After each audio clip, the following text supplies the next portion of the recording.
Magandang umaga po sa inyong lahat. Salamat sa paggugol ng oras at pagbisita sa ating Health Talk at your fingertips, the QualiMed Hospital San Jose Del Monte online lecture series. Ako si Loven Monding, ang moderator ng webinar na ito. Sa araw na ito, kukumustahin natin ang inyong mga puso. Our health expert will discuss on how to maintain a healthy heart. Upang opisyal na simulan ng ating programa, tayo po ay mananalangin. Iyuko natin ang ating mga ulo at damahin ang presensya ng Panginoon. Our dearest Heavenly Father, thank you for making all things possible. We are grateful for all the blessings that are pouring upon each one of us despite the odds and challenges that we still face. Thank you for blessing us today with this wonderful opportunity to meet virtually and learn together in this health webinar.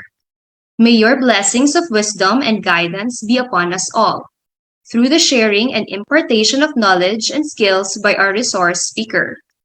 May all of us learn together, upgrade our competencies, and capacitate us to be of help in the development of our learners' lives and communities in the spirit of your love and generosity.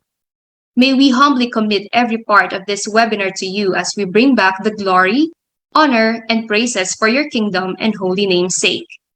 All this we pray in the precious and almighty name of our Lord and Savior, Jesus Christ. Amen. Amen. Okay, so upang maiwasan ang mga abala sa panahon ng programa, meron lamang po kaming mga reminders, no? Mangyaring sundin ang mga tagubiling ito. Una, panatilihing nakamute ang inyong mga mikropono, i-off ang inyong video camera.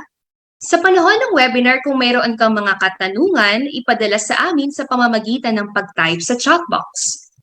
Sasagutin namin ang inyong mga tanong sa session ng Q&A. Kung ikaw ay nanonood sa pamamagitan ng Facebook Live, mangyaring ipadala ang inyong mga katanungan sa pamamagitan ng seksyon ng komento ng video stream.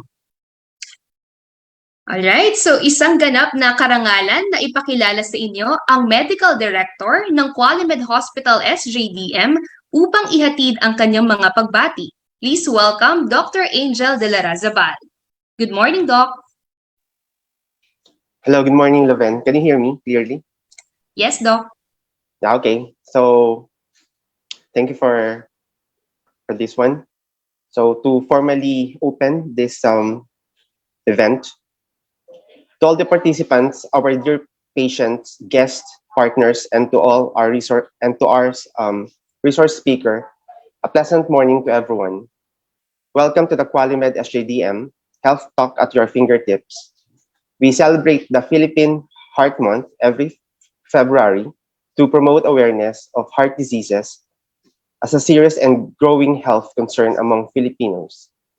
According to the Department of Health, heart disease is one of the top leading causes of death in our country every year. The 2022 QualiMed SJDM will continue its commitment to provide timely and relevant online lectures that are truly beneficial to all its patients and partners. Last year, we had a total of 23 health talks delivered by our dear doctors who are experts on the field of their specialization. And we promise to give you more health talks and more learning sessions in the coming months. Thank you to Dr. Melco Perez for the KUMUSTA Ang Puso discussion and for lending us your expertise despite your busy schedule. Again, maraming salamat po, and let's enjoy the knowledge sharing today. Back to you, Loven. Maraming salamat po, Dr. Angel, para sa inyong inspiring na mensahe. At ngayon, mga kaibigan, tutungo na tayo sa ating pangunahing programa. Lugod ko pong ipinapakilala ang ating speaker sa programang Kumusta ang Puso Mo? How to Maintain a Healthy Heart.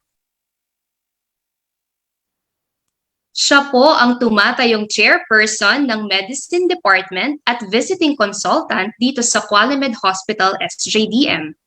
Nagtapos ng Doctor of Medicine sa UST Faculty of Medicine and Surgery. Nakuha niya ang kanyang fellowship in adult cardiology sa Philippine Heart Center Natapos niya ang kanyang residency in internal medicine sa Chinese General Hospital. Please welcome Dr. Melco T. Perez, Nuclear Cardiologist. Hi, Doc! Hello. Kumusta ang iyong puso, Doc? Good morning, Loven. So far, Valentine's lang naman, so na-refresh. I hope you also had a good Valentine, Loven. Yes, Doc. Thank you, Good Doc. morning, everyone. Good morning, Dr. Angel. Good morning, our dear patients and partners. I will be talking today about your heart, no? About our heart, by the way. Kasi I have some slides here that I want to share. Maraming salamat pala po sa pag-invite sa akin dito sa webinar na to. This is really indeed a wonderful experience for me to be talking to everyone. So I do not know if I have shared my slides. Yes, Is it Doc. okay na, Loven? Yes, Doc. We can see it. Okay. So, mag-umpisa na po tayong lahat. Again, maraming salamat po sa pag-attend po ninyo dito sa webinar na to.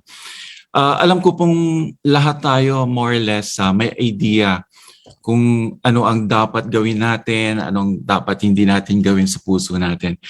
Pero malamang po marami sa atin masyadong busy or ang attention masyado nasa Korean nobela. Kaya minsan nakakalimutan na rin po natin kung ano ba talaga ang dapat natin gawin sa puso. Pero ano lang po yan, everything that is good for the heart, everything that is healthy is just a matter of habit.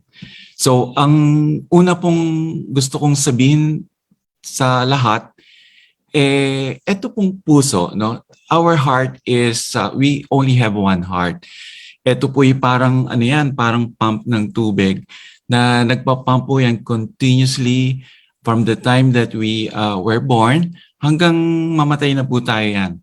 No? Talagang tuloy-tuloy. You can just imagine it can pump 4 to 5 liters of blood every minute at rest. Tapos syempre pag may ginawa po tayo or nag-exercise tayo, syempre mas dadami pa po ang pinapump ng heart. And that is the normal response po ng puso natin. Bibilis ang takbo ng puso, syempre mas maraming dugo ang dapat i-circulate so it can cope up dun po kung ano whatever activity we're doing. No? Dun po sa pag-pump ng puso, hindi lang po nagpa-pump ang heart. It can supply nutrients and oxygen. Yung pong mga kailangan natin talaga sa mga kailangan po natin talaga sa everyday living, no? Yung talagang yung ba't lumalabo dito? Okay. Yung pong talagang mga kailangan natin ng mga vitamins, mga minerals, everything. And very important yung pong oxygen. So, how does it reach our body? How does it reach our muscles? Ganon. Pinapump po ng heart yan. Now, sa puso po, meron tayong tinatawag na coronary arteries. Dapat po kasi medyo when we're talking about the heart, dapat po meron tayong konting alam na technical sa puso. So, ang heart po, meron tayong tinatawag na coronary arteries. Ang coronary arteries, ito po yung mga ugat sa ibabaw ng puso na nagsusupply po na nagsusupply siya ng blood to the muscles of the heart. Siyempre po, ang heart is a pump, no? It's working every second. So dapat po, yung muscles ng puso, dapat very healthy rin. So paano po niya nasusupplyan yon? Through the coronary arteries. So yan, meron po tayong puso, muscle ang puso actually, and then, of course, sinusupplyan siya ng blood para malusog ang muscle ng puso through the coronary arteries. Ngayon, ito po yung litrato sa kanan. No? Ito pong litrato na to, ano po to pinapakita ko lang po sa inyo kung paano po ang hitsura ng puso inside. Okay? So, kung paano siya nakikita. Makikita po natin dyan na merong palang mga maliliit na rooms, no? Parang may mga kwarto. Yan po yung mga atrium, yung sa taas, ventricles naman po sa baba. Anyway, hindi nyo na po dapat kabisaduhin yon. Ang dapat lang niya pong malaman, meron tayong palang maliliit na kwarto. Doon po pumupunta yung puso. Tapos pag nag-pump po, ay yung dugo pala. Pag nag-pump po yan, lalabas po yung dugo, magsi-circulate and then babalik ulit sa kanya para kumuha ng oxygen. Okay? So, yan po ang nangyayari sa puso natin every second.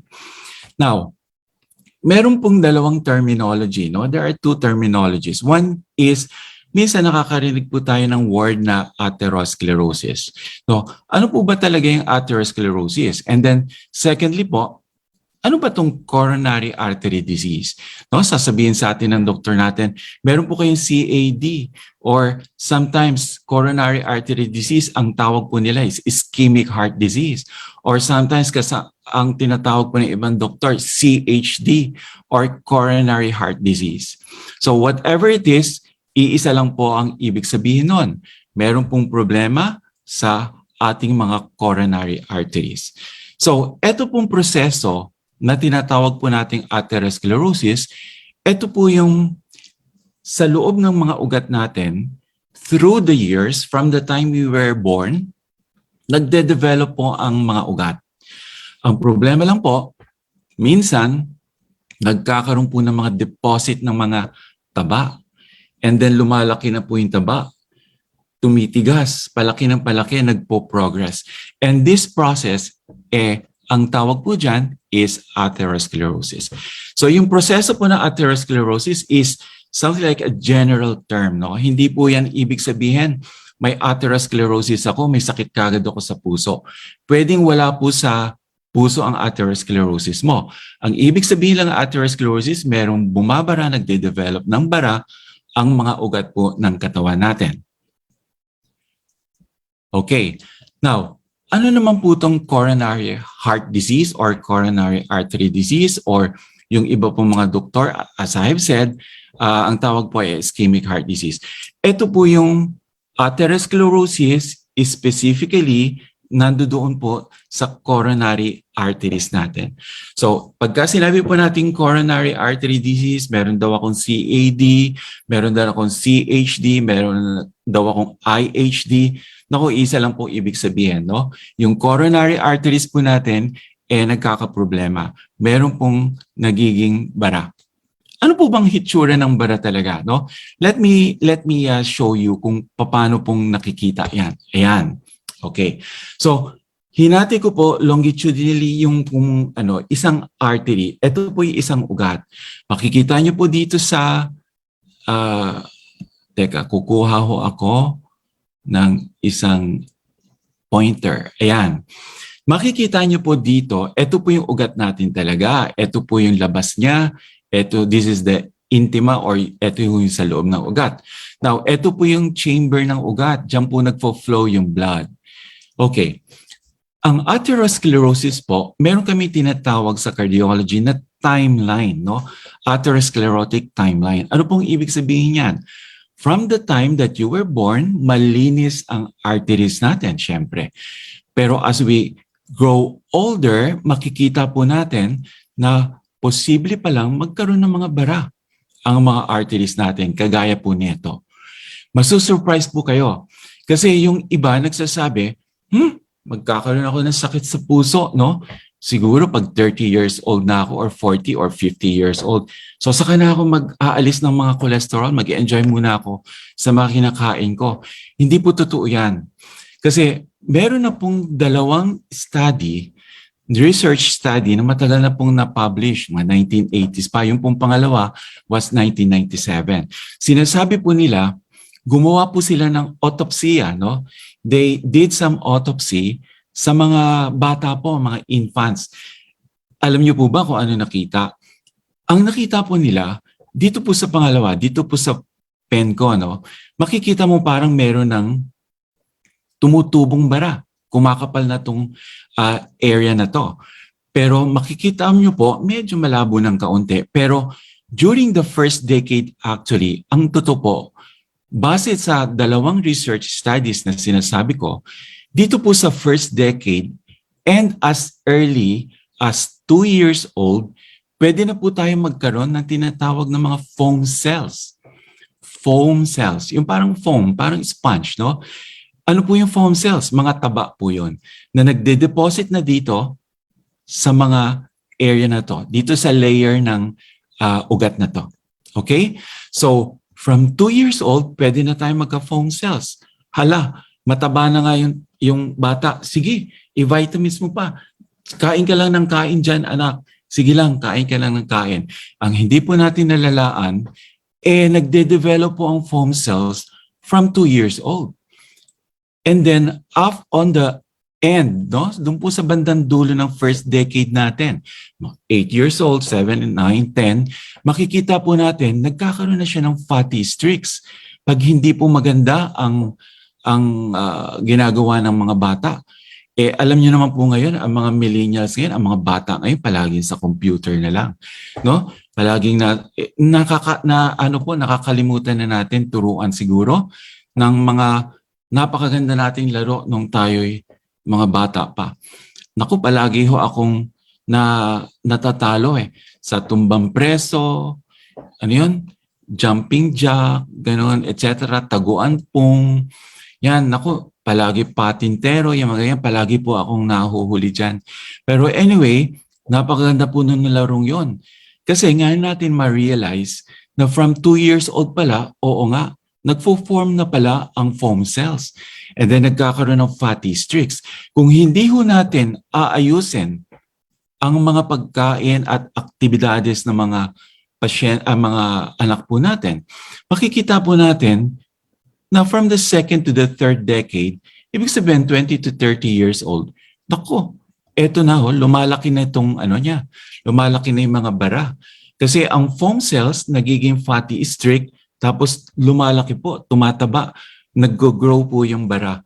And kung talagang mahilig tayo sa exercise, perhaps etong bara na to will stop growing. Pero pagpabaya po tayo lahat, no? Pagpabaya po tayo, nako, tuloy-tuloy po yan. End of third decade, imagine at 30 to 35 years old, pwede ka na magkaroon pala ng atheroma. Ano po ang atheroma? Ang atheroma po is a well-established bara. Ibig sabihin, talagang bara na po siya. And you can see here na medyo malaki na po, medyo thick na siya. And then, kung pabaya pa tayo, wala pa tayong pakialam, no? Kasi wala naman tayong nararamdaman siguro. It will develop into a plaque. Ito pong plaque na to, ito po ang talagang bumabara na kagaya po neto. So from the fourth decade, pwedeng well-established na po ang bara sa ugat natin. Well-established na po ang coronary heart disease. So tanong sa inyo, Doktor, ano po bang mga edad pwede ako talagang magka-heart attack? No? Ako, I would say towards the end of the third decade. Perhaps, no? Marami na pong pwedeng magkaroon ng heart attack towards the end of the third decade. So mga 35 years old and above. I can only remember, no, since I was a student, no, medical student, isa lang po talaga ang nakita ko talaga nag-heart attack at 19 years old, no? Imagine that, 19 years old lalaki. Nakita ko po siya, 30 years old na siya, 10 taon na siya na-atake sa puso, mahina na po ang puso, kawawa naman. Then I asked him, ano ba, bakit ano bang ginawa mo? Did you do anything? Dok, wala po. 5 years old po kasi tinuruan akong magsigarilyo ng chewing ko. And then nagustuhan ko po, kaya pa konti-konti. Pero at 10 years old, Dok, nakakalampas isang kaha na ako. Ayun, there you are. 10 years old, isang kaha, every day. My golly, at 19 years old, nag-heart attack na siya. Nag-MI na. You can see how important, no, that we should start taking care of our health from the very time that we were born. From the time na lumalaki tayo, kailangan medyo... Oh, get your diaper. Okay. So ayan. Tuturuan natin ang mga anak natin to get their diapers para kumaano talagang gumagalaw. Pero we have to watch them, their activity, and the food that they eat. Mamaya, i-ano natin yan, pag-uusapan natin yan. So, ayan. This is what we call the atherosclerotic timeline. Okay? So, ang atherosclerosis can also affect other organs. Sabi ko nga kanina, atherosclerosis hindi lang para sa puso. Pwede ba rin sa brain? Makikita nyo to. Pwede kang magka-stroke because of atherosclerosis. Pwede kang magkaroon ng sakit sa paa because of atherosclerosis. Kaya yung mga ibang pasyente, nakikita natin, napuputulan pa ng paa yung iba. That's the worst scenario. Pero yung iba, nagkakaroon lang parang numbness, nagkakaroon ng parang pain, or parang needle pricks na sensation sa dulo ng paa nila, no? Beware, pagka may ganun, baka nagkakaroon kayo ng atherosclerosis sa paa. And of course, yun sa heart, yan ang topic natin. Ang atherosclerosis sa heart is what we call coronary heart disease again, or CAD, or coronary artery disease. Pwedeng mag-produce siya ng angina. What is angina? Angina is specifically chest pain na nanggagaling, ang origin is coming from the heart. Wala nang iba. So if we say angina, sabihin sa ng doktor mo, meron ka ma'am, meron ka sir na angina. Oh, nako, mayroong angina, chest pain pala na nanggagaling sa puso. It can also develop into a heart attack. Pwede tayong mag-heart attack sa CAD. And then of course, sudden cardiac death. No? Ibig sabihin, ang ganda-ganda ng activity ng masayang-masayang isang tao. Ang ganda-ganda, bigla na lang bumulagta. And then that's it. Nag-heart attack pala. Nako, ano ba talaga yung mga risk factors na yan sa na nagbibigay ng coronary artery disease? So this is just the risk factors talaga, no? Age by itself. Dalawang klase yung risk factors eh. Yung isa, we cannot help it, no? Talagang wala na tayong magagawa. Yung isa, we can still do something about it. Okay? So, yung mga wala na tayong magawa, ay nako, edad natin. Kasama na ako dito, syempre. More than 45 years old, no? Pero sa mga babae, more than 50 years old. Do you know why? Because of your hormones. You females are quite unfair, no? Unfair kayo. Kasi meron kayong estrogen, meron kayong hormone. It is actually protective, no? Medyo may protection yan sa inyo for developing heart disease. Kaya 55 years old kasi after menopause, pwede nang mag-develop yung pwede mag-develop yung coronary artery disease mo pagkapabaya ka sa sarili mo. So, ang mas matagal ang onset ng CAD sa mga babae. And then sex, male versus female, no? Unfortunately, pagka tayo ng sex, when we talk about sex, mas maraming problema sa puso sa mga lalaki. Tuwan-tuwa naman ang mga babae dyan, no? Kasi siguro, padre de pamilya or ang mga lalaki by nature, mas madaling magproblema or mas maraming ginagawa, gano'n, etc. So, mas maraming stress. Okay? Etong race na to, medyo may, ang race? Medyo may factor din yan, pero hindi masyadong pinapansin. Pero yung mga Italiano, mga ganyan, mga Caucasians, mas marami nagde-develop ng heart disease, no? And then family history. This is very important. Kasi kapag medyo meron sa parents ninyo or mga uncles or first degree, second degree relative na may sakit sa puso, ingatan na natin ang sarili natin kaagad. Kasi ang sakit sa puso, gaya ng diabetes, gaya ng hypertension, high blood, lahat yan nakukuha sa pamilya, na ipapasa. Merong chromosomal aberration yan. No? So talagang hindi tayo makaligtas dyan. These are the risk factors that we cannot help it. No?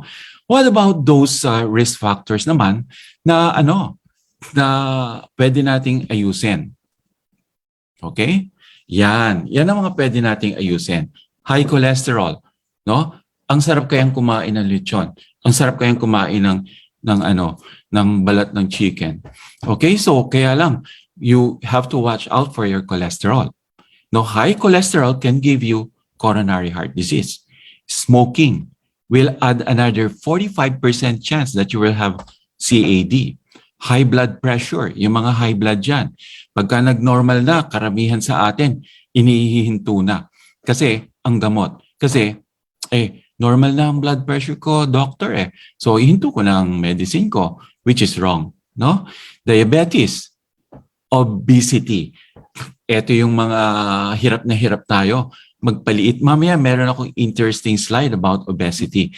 Pero we have to try to do something about obesity, no? And then alcohol. Totoo, no? Sasabihin sa inyo iba, alcohol is good for health. Yes, in very small amounts, no? Sa mga lalaki, sabi ng ibang research, mga 2 shots a day is okay. And then sabi ng ibang research, for females, sa mga babae, 1 shot a day of alcohol is also okay. So, okay lang pala. Ngayon, kailangan nyo lang malaman kailan na masama ang alcohol. Okay? Didiscuss din natin mamaya. Physical inactivity. Pagod na tayo eh. Pagdating ng bahay, wala akong gana mag-exercise. O kaya, minsan, pagka lumalabas tayo dyan, maiinggit tayo. Naku, sana meron ako, nakita mo yung fitness first. For example, ang daming magagandang makina. Naku, sana wish ko lang meron akong ganyan sa bahay para everyday mag-exercise ako. Ayun, nagkapera yung taong yon. Bumili ng pang-exercise, hindi naman ginagamit, di po ba? Kaya usually, yung mga ganyan, may mga complete gym na kayo sa bahay pero hindi pa rin kayo nag-exercise. Pero exercise is very cheap. Hindi nyo po kailangan ang makinarya. Hindi nyo po kailangan ng mga machines para makapag-exercise ng tama. And then lastly, stress. Ito pong napakahirap i-manage, no? Yung stress. Pero ma-manage po natin yan. Kaya natin lahat yan mentally, no? Kailangan sa stress kasi dapat medyo time management at saka kailangan talagang decided ka na talagang ayusin ang schedule mo para hindi ka masyadong stress. Okay? So, let's go to number 1. Etong kaya nating i-manage, no? Cholesterol. Cholesterol, of course, is fat. Everybody knows about it, no? Kailangan yan ng katawan natin. In fact, the brain gets its energy from cholesterol. It circulates in the blood. Ang problema, pag dumami na, tumaas na ang level ng cholesterol mo, saan pupunta yung excess cholesterol? Magdi-deposit yan sa arteries ng mga ugat natin. Magkakaroon tayong atherosclerosis. Pangalawa, pwedeng pumunta sa liver. Kaya ang dami-dami nating mga fatty liver ngayon. Pag nagpa-ultrasound ka, mga pasyente ko, siguro I would say 95% will have fatty liver. I don't know if it is just coming from the radiologic technique, no? Pero fatty liver, so sometimes we have to listen, no? Baka sumusobra ng cholesterol level natin. And then, ang problema sa cholesterol, etong last na to. Nakikita niyo ba to? No symptoms, sorry for the topo error, no? No symptoms until the time na magka-atake ka na sa puso. That is the problem. No? That is the problem. Kaya yung iba sa atin, kain lang ng kain. Yan, bigla na lang mag-heart attack. So, it is very quiet. Cholesterol is very quiet. Siguraduhin natin, chine-check natin yan. Meron po tayong tinatawag na good and bad cholesterol. No? Madali lang po. Bad cholesterol, ibig sabihin, hindi natin gustong mataas ang level sa katawan natin. Kasi bad sila eh. 3 po yan. Yung LDL, VLDL at saka triglycerides. Yan po yung mga bumabara, yung mga nagka-clog sa arteries natin. And then, yan po ang bad cholesterol. Ito po yung good cholesterol, yung HDL. So pag narinig nyo po, Doc, ano bang HDL ko? Yon. Ibig sabihin, tinatanong mo kung ano yung level ng good cholesterol mo. Bakit? Kasi magandang ginagawa ng good cholesterol ng HDL. No? In fact, ang HDL, nilalabanan niya ang LDL para wag masyadong tumaas. Pero usually, natatalo siya. So, ang HDL talaga, the higher, the better. So, yan ang tandaan niyo po. Minsan natatakot yung ibang pasyente ko, Doc, meron akong letter H dito, meaning high sa blood test ko. Tinignan ko, yung pala HDL. So, sabi ko, dapat magpa-party ka pa kasi tignan mo naman ang HDL level mo, ang taas-taas.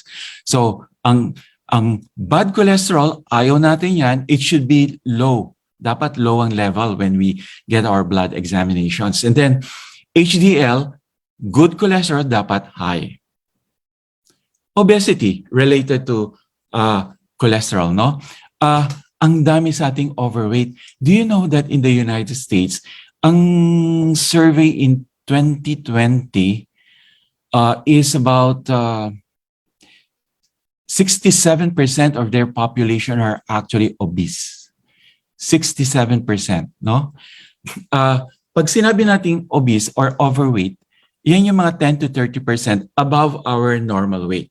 So pwede tayong mga 10% or less, no? Pwede yan, pwede yan. Pero above 10% in excess of our body weight, overweight na yan. And then, ang problema, pag obese ka or overweight ka, you will have at least 2 times, up to 6 times the risk of developing a heart disease, no? Pwede ka magka-heart attack 2 to 6 times higher compared to those people na medyo sexy, na hindi sila obese or hindi overweight. Ito ang tandaan nyo. Gusto kong matuto tayo dito no? Tignan nyo tong level na to, no? Normal waist to hip ratio. Oops, pag uwi ninyo or mamaya pag nasa bahay kayo, sukatin nyo ng tape, kuha kayong tape measure. Sukatin nyo yung waist nyo. Ang waist, wag kayong mandadaya, walang dayaan. Ang waist is dun sa level ng umbilicus. Naku, wala na tayong magawa pagka nakalaylay yung umbilicus, yung pusod. So anyway, yung sa umbilicus, yung sa pusod, doon ang waist. And then ang hips dito sa sa dalawang pinaka lateral most portion ng etong hips natin. Okay? So yan ang normal. Dapat pag babae less than 0.85 pag ni-ratio mo yung dalawa, dinivide mo yon. Pag lalaki naman dapat less than 0.95. Now, meron kami sa medisina na tinatawag namin pears and apples, no? Ano ba yung pears and apples na yan? Pears obesity, apple type. Ito lang yan Ang ibig sabihin lang yan kung anong klase ng taba. Okay? So, ito yung pears and apples. So, titignan na lang natin ang sarili natin. Hindi siguro tayo lahat ganito, no? Pag sinabi mo yung apple obesity, parang ganyan, parang mansanas, no? Ito 'yon, no? Ito yung apple shape. Ito yung lalaking to, yung malalaki ang tiyan, malalakas mag-beer. Ayan, so apple-shaped obesity. And then yung pear-shaped obesity, ayan yung eto, no? Medyo umano below the hips, so ayan, no? Makikita mo yan. Yung type ng obesity na yan, that is pear-shaped. So whatever you have, no? Whether meron kang pear-shaped obesity o kaya meron kang apple-shaped obesity, increased risk kayo. Pero between the two, sasabihin mo ba, Dok, alin ba ang mas masama dyan? Yung apple shape. Mas higher ang risk compared to the pear shape. Bakit?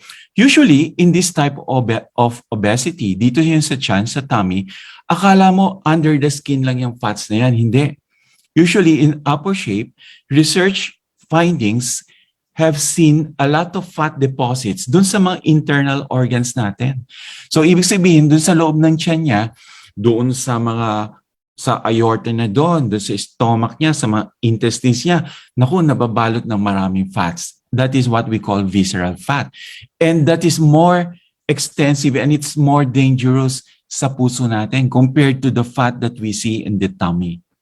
Secondly, kaya mas maano ang apple shape, they found out na ito palang taba na to sa stomach natin, hindi lang pala taba yan. Parang organ na yan. So ang people, yung mga tao na with apple shape obesity, yung malalaki ang tiyan, hindi lang pala masagwan tignan, Yung tiyan na yun mismo, parang nagiging isang organ na, masamang organ. You know why?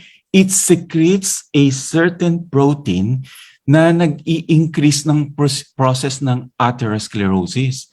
So, ibig sabihin, meron palang, pag malaki na to, nagde-develop yung mga receptors dyan, may nagde-develop ng mga lugar dyan sa fats na yan, na nagsisecrete siya ng hormones na masama sa katawan natin, na mas mabilis tayong magkaroon ng mga bara-bara sa ugat. So, yun lang pala. Akala natin dati, ang pangit lang tignan, pangit naman talaga. Kaya ako, hirap na hirap ako magpaliit. No, minsan sa litratuhan na lang, nag-i-inhale na lang ako para hindi makita na meron pala akong apple-shaped obesity. Pero yung pala, nakakatakot din pala yung tummy na yan. So that tummy is now an organ, no? They studied this, hindi nila nakita na mataas ang receptor content niya. Meron daw, but very minimal. So between the two, yun ang reason kung bakit between the two types of obesity, no, apple shape ang mas mataas ang risk. So siguro, wag niyo naman sabihin sa akin na, nako, okay lang pala akong maging mataba dito, wag lang sa tiyan. Both of them are at high risk. Mas mataas lang nga ang risk ng apple shape. Okay. So, eto pang pangalawa. Sarap matulog. We should have 7 or 8 hours of sleep every day, and that is healthy. No? Kaya lang, physical inactivity, it is not just sleeping. Minsan, gigising tayo, sabihin natin, gusto kong mag-exercise, no? Pero mamaya, makita mo yung kape mo, sarap ng kape. So, iinom ako ng kape. Tapos nakita mo may tinapay, naku, magto-toast bread ka na, ayun na, tuloy-tuloy na. Makakalimutan mo na ang exercise. So, this is actually what most of us are doing, no? This is what's happening every day. No, paggising mo, sarap. Oh, Dok, nag-exercise naman ako. Sasabihin sa aking mga pasyente, naggaganon ako. Oh, okay na yan, Dok, di ba? Pataas pa nga eh. Meron pa nga pa-side eh. At saka meron pa nga pababa eh. Gano'ng katagal mo yung ginagawa? Dok, siguro mga 10 beses na ganyan. Naku, sabi ko, hindi yan exercise. Pwede mong gawin tuloy-tuloy pero tagalan mo. So that is it, no? It's not just exercising, it is doing the proper exercise. That will help. Ito pa, cigarette smoking talaga. Naku, ito ang mahirap i-convince ang tao, no? Cigarette smoking can increase your blood pressure. Naku, kaya yung iba, hindi namin ma-control masyado ang blood pressure. Kasi, bakit? Kasi sigarilyo, ayaw talagang itigil. And then, it can decrease HDL. Again, ano yung HDL? Good cholesterol. So, ang smoking by itself, no, binababa pala niya ang HDL, ang good cholesterol. And then, it can directly damage the arteries and blood cells and can increase the risk of heart attack. Bakit? Bakit kaya yang i-damage, no? Smoking can damage your arteries and blood cells and can induce a heart attack. Bakit? Because that smoke contains more than 4,000 chemicals. So yung narinig-garilyo ka, more than 4,000 chemicals pala yun. And then 200 of these chemicals are actually poisonous. Hindi siguro alam ng karamihan sa atin na yung cigarette na yan, meron niyang carbon monoxide. Ano yung carbon monoxide? Nakakita kayo sa mga sasakyan, yung lumalabas na usok na tambucho. Carbon monoxide yon. Nako, meron ang cigarette niyan. Merong carbon monoxide yan. And carbon monoxide and nicotine are the two most dangerous chemicals and most poisonous chemical from the cigarette smoke. No? Nahirap talaga yan. You know why? Yung cigarette smoking, yung nicotine can excite, no? Can stimulate an area in the medial hypothalamus. Ano yung hypothalamus? Ano yan? O ganito na lang. Merong isang portion sa brain na ini-stimulate ng cigarette smoking ng nicotine. Kapag ini-stimulate na yon, ang effect ng area na yon, you are happier. Ibig sabihin, mas masaya ka. No? May positive effect, nagiging mas masaya ka. And that is the reason why cigarette smokers doesn't want to quit. No? There has been several. Pfizer have developed a tablet, no, against smoking. No, they have developed this cigarette, pero failure din. No, wala rin, tuloy-tuloy parang pagsisigarilyo. Because smoking is something na it's a habit. So what is a habit? If you really don't want to stop smoking, you cannot stop smoking. So you have to be very, very sure at talagang motivated ka to stop smoking, to be able to stop smoking. So yan ang problema. Kaya motivation plays a big factor sa pag-stop ng paninigarilyo. Okay. So, eto lang, nilagay ko lang dito kasi akala natin, ini-smoke lang natin yung cigarette natin. Yung parang kala natin, handle natin. Kung gusto natin kalahati lang, tapon na. Okay, so we are smoking the cigarette. Yun ang tinatawag nila, smoking quote and quote. Actually, it's the other way around. Tayo ang hinahandle ng mga cigarettes na yan. No? It is not the other way around. Alcohol consumption, no? Sabi nila, 1 to 2 drinks is beneficial, no? Tama, totoo. Especially red wine. Because red wine, meron yung mga antioxidants, meron yung mga proteins na ang tawag namin doon antioxidants. Pag nakarinig kayo ng antioxidants, what does it mean? It means that it is a certain substance in that drink, no, pag napunta sa blood, nagkakaroon ng mga positive effects sa puso at sa arteries, no. Antioxidants, medyo neutralize nila yung mga waste materials sa blood, no.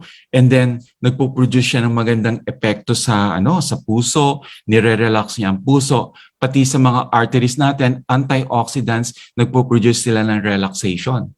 Okay, so maganda pala ang red wine. Pero don't overdo it. 1 to 2 drinks only, no?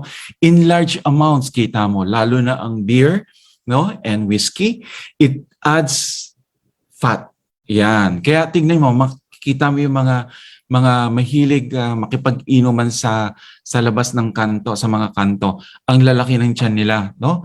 Kasi ang lakas mag-consume ng alcohol. Okay? So, mataas ang calories ng alcohol eh. Tinataas niya ang fats. So, mag-hypertension ka rin. Kaya ang dami ding nagkakaroon ng stroke during the time that they are drinking. So, 4 drinks per day, you end up with a gastroenterologist instead. Yung liver mo naman. And then, other people nagde-develop ng gastritis, tapos hyperacidity muna pala, and then gastritis, pag hindi na-treat, magiging ulcer. Ayan. Okay, so, and then the liver also medyo na-hurt din ang liver mo with a lot of alcohol. Okay, so, ang mga babae lang mag-ingat because this is a finer line for women. So, if we are allowed 2 drinks a day, you are allowed only 1. Okay, so mas lower.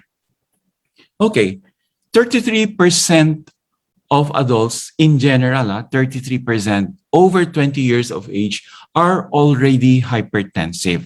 So this is the data worldwide, no? 33%. So ang dami yan. Almost 1/3 of the population pala nag-high blood na. But in this 33%, no? 40% does not know that they are hypertensive. So that is the problem with hypertension. Ang hirap namang i-diagnose. Ang hirap naman because most of the time, we are having high blood pressures. High blood pressure of 140 over 90 or sometimes 150 over 90 pero wala tayong symptoms. And that is the problem. Hypertension can start. No, it can we have hypertension na pala pero hindi natin alam basically because of the absence of symptoms. Meaning to say, may high blood na tayo, wala pa tayong naramdaman. That is the problem. And that is the reason why 70% ng mga taong may high blood meron na itong tinatawag na hypertrophy. Ano yung ibig sabihin ng hypertrophy? Ang hypertrophy is thickening of the muscles of the heart. Ibig sabihin, tumataba yung magiging mas makapal yung muscle ng puso mo.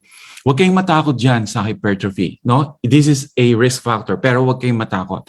As long as you control your blood pressure, even if you will have hypertrophy, you are safe. Okay lang yan.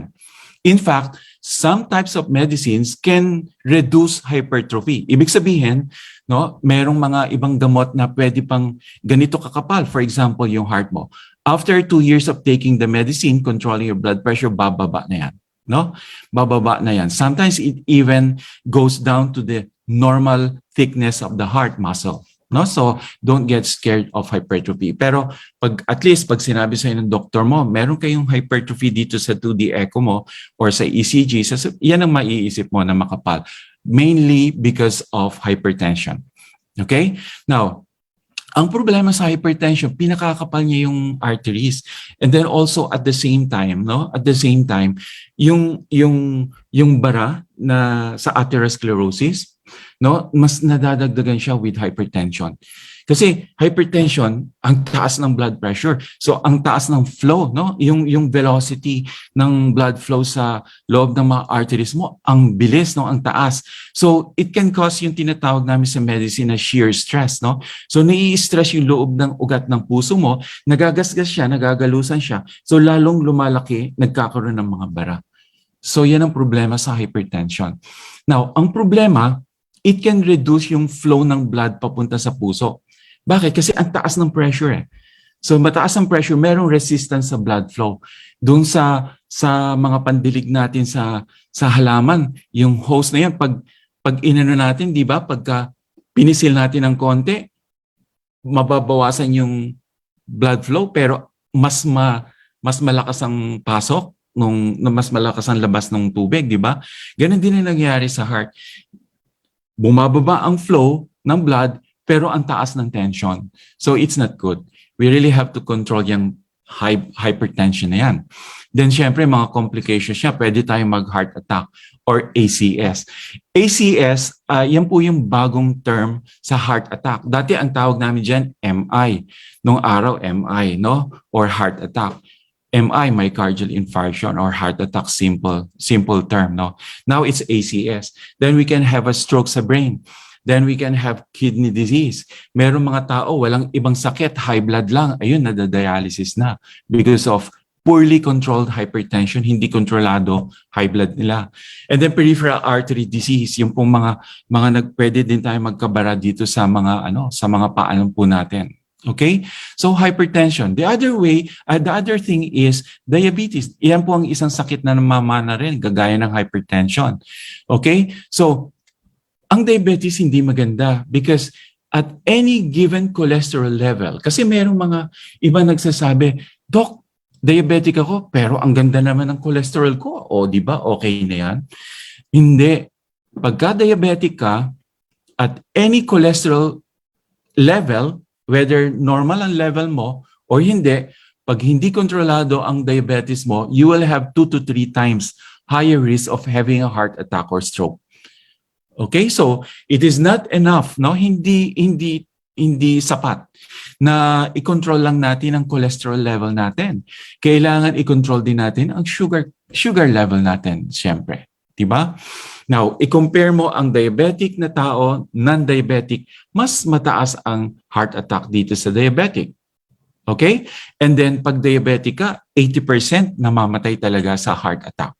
Okay? So, even the risk nung sudden death, yung sudden heart attack, or basta sudden death, yung bigla na lang bumubulagtak, for a diabetic, is the same as those people na nag-heart attack.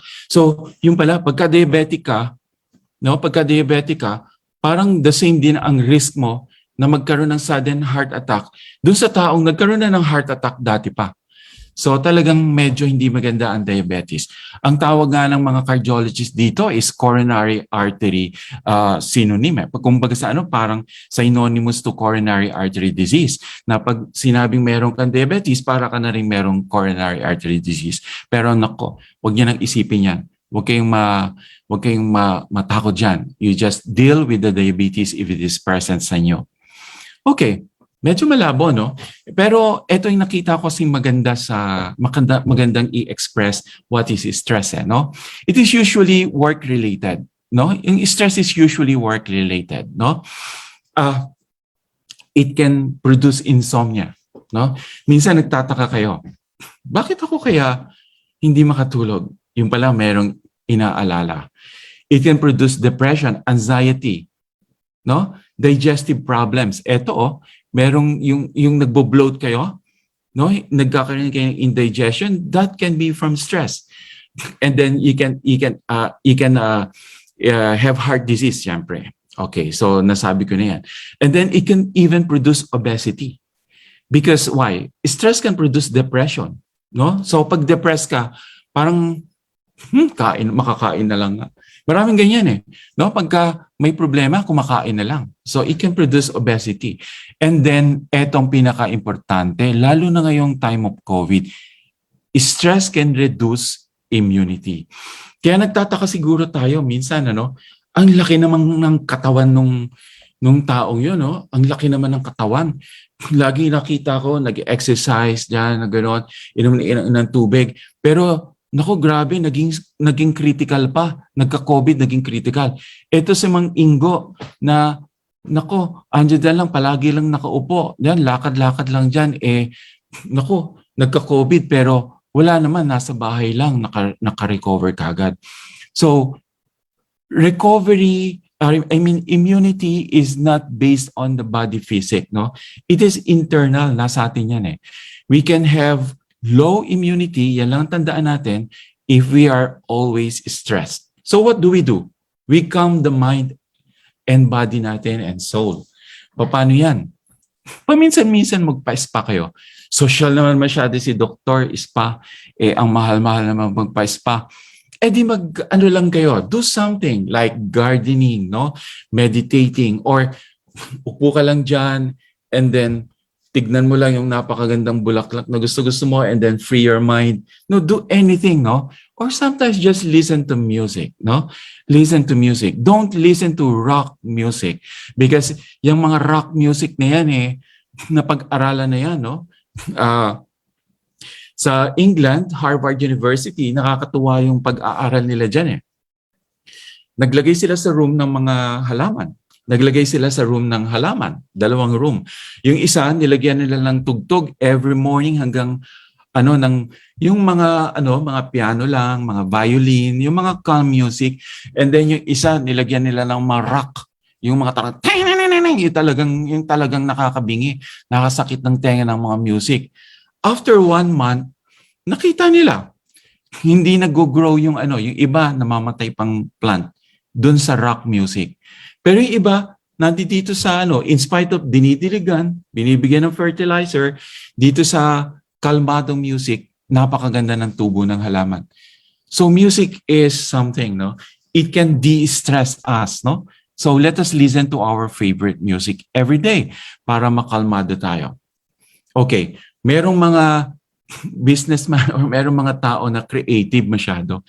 Yan ang strategy ko para ma-de-stress ako or mabawasan yung stress ko or para maging healthy ako. So, pinag-usapan niyan mga fast food division paano kung i-convince natin ng public na sexy pala ang heart attack? Baka pwede pa rin natin ma-convince sila sa fast food.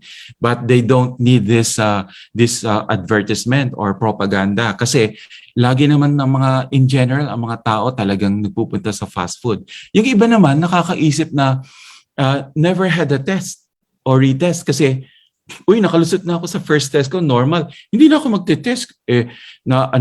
Normal yung test ko nung year 2010 So, ganun lang iniisip mo, no? Or never had a test kasi siguro guilty ka. Baka you might expect na talagang mataas ang magiging resulta nun. And some people even hate doctors. Ayoko nga sa doktor, no? So, mahal-mahal mag-charge yung doktor na yan.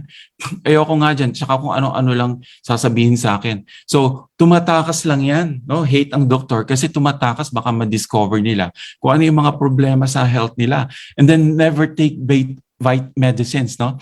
Okay naman ako. I don't feel anything that is bad. No? It doesn't work. Now, my blood pressure is now normal. So, I have to stop my medicines.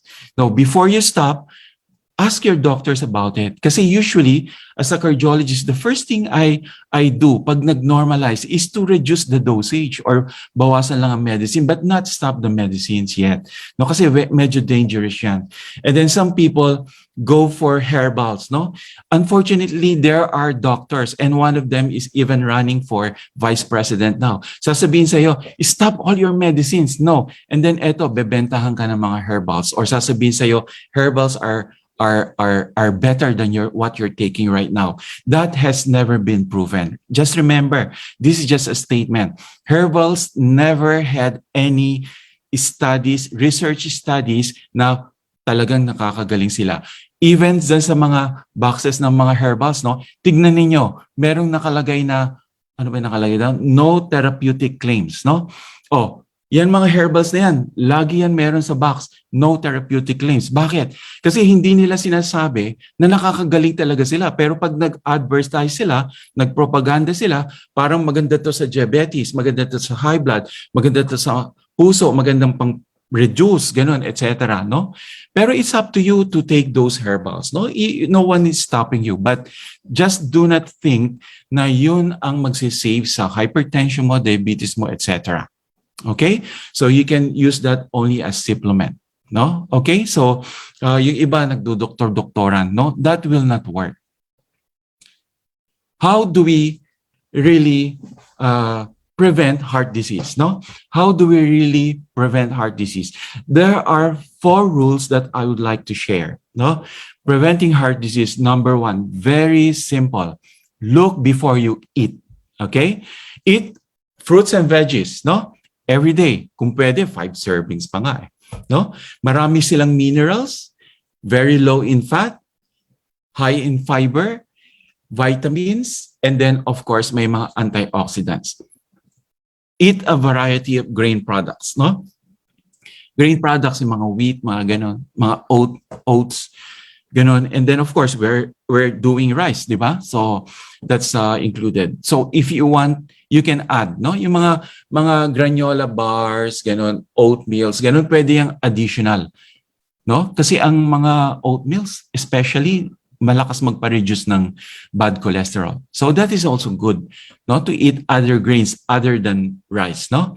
Then choose non-fat or low-fat products. Mas masarap yung milk na full cream milk, di ba? Mas masarap yung lasa. Pero with regards to health, mas maganda yung low-fat or non-fat. Pwede naman ng low-fat eh. So pag nasanay tayo doon, much better for our health, no? Yung mga meat na less ang fats, yan yung mga chicken or mga lean cuts, no, mga fish, ganyan, maninipis ang cut, ganyan.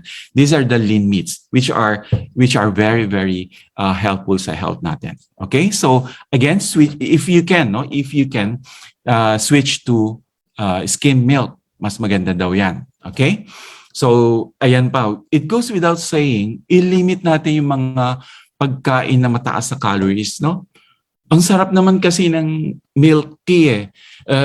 Dapat may milk tea ako every day. Naku, ang taas ng calories. Sometimes, merong isang milk tea shop na meron nakalagay na calories eh. Dapat nagbabasa kayo doon. Pero nakalimutan ko ano yung milk tea shop na yun. But most of them, hindi naglalagay ng calories. Kasi kung mapansin nyo, maraming calories, no, as high as more than 1,200 calories. More than 1,200 calories yun. No? So, biro mo, isang milk tea lang, more than 1,000 calories na. So, you can just imagine how bad would that be. Okay, so yung mga soft drinks, candies, and junk foods, all of us are eating junk foods. But if we can reduce the number of times that we eat junk food, much better, no? Lalo na yung chicken wings and Jollibee, ang sarap ngayon, bagong-bago yan. Pero if we can reduce this junk food, siguro once a week, twice a week, pwede na. And then exercise, ganun, etc. Okay, so eto sa fats, no? Wag na kayong mag-research sa mga fats, no? Basta tandaan nyo lang, saturated fat, no, masama. Basta may nakalagay dyan, saturated fat, masama. So pagka tumingin kayo sa product, whether drinks yun or pagkain, tignan niyo sa likod, saturated fat, 3%, wag na. No, mas pumili kayo ng walang saturated fat. Okay? Then ang salt, wag kayong masyadong maalat. No? Ang hirap naman magsukat ng 6 grams of salt a day. Wala namang nagluluto sa atin na mini-measure pa yung grams eh, no? Basta wag lang kayong mag-added salt most of the time. You will be less than 6 grams, no?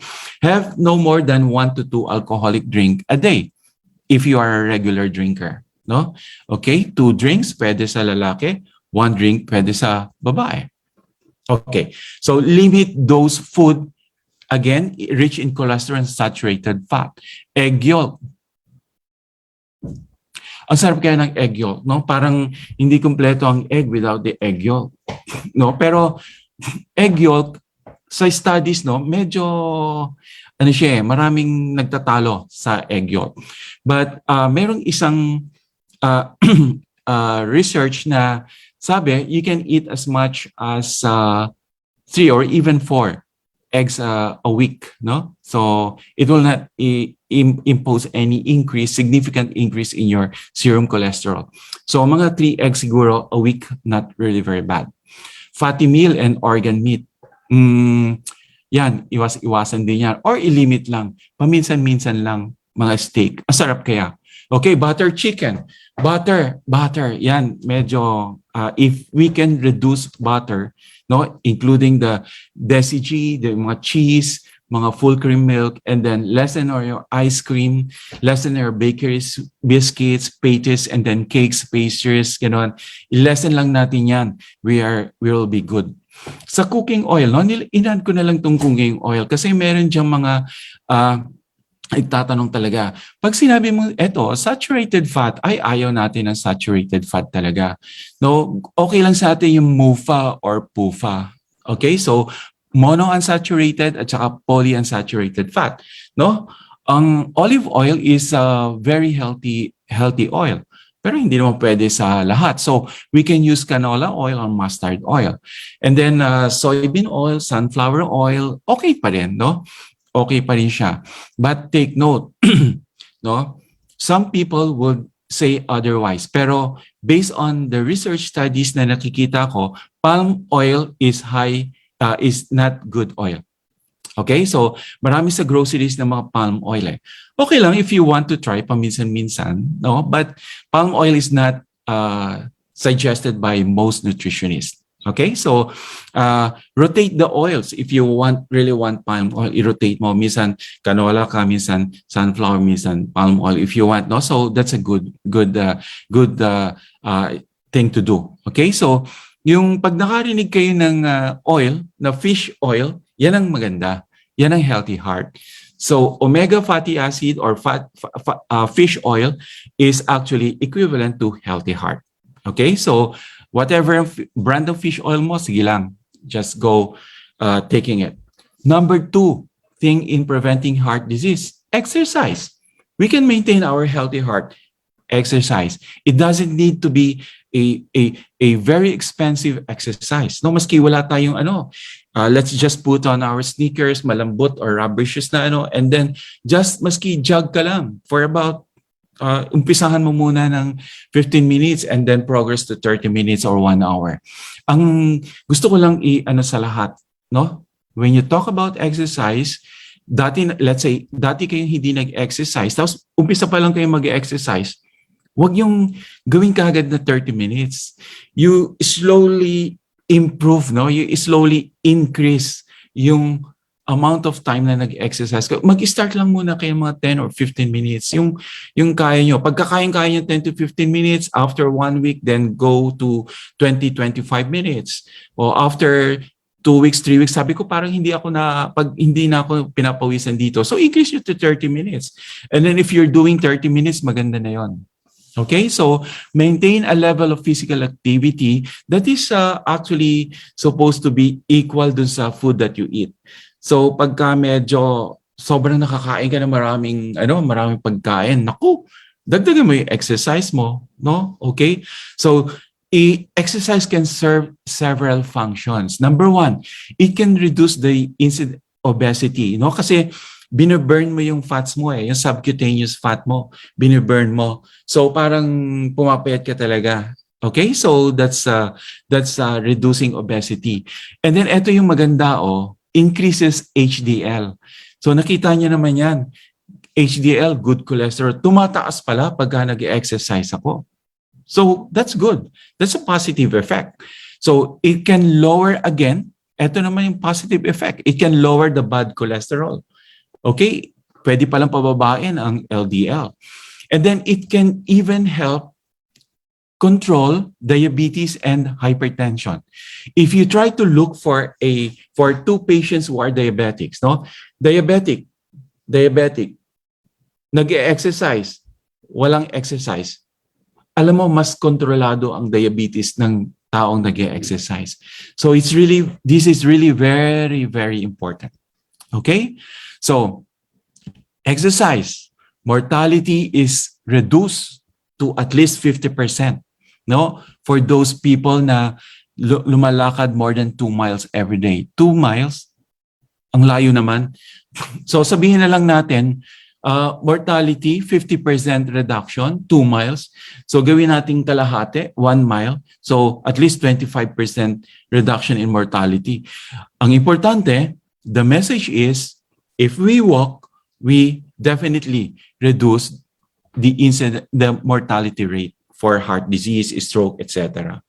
Regular exercise can, again, also reduce by 50% the risk of heart disease, no? Particularly if we do it briskly, yung brisk walk.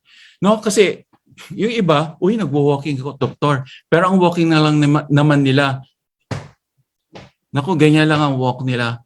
Diyos ko, parang naglalakad sa ilalim ng buwan. That is not good exercise. So if you want to do walking exercise, do brisk walking. Okay. Now, for people who are inactive, they have a greater risk of having heart disease. As someone who smokes, ayun pala, maski hindi naninigarilyo, ganun din ang risk, mataas din ang risk, parang naninigarilyo ka na rin. As those people who have high blood pressure or mataas ang cholesterol.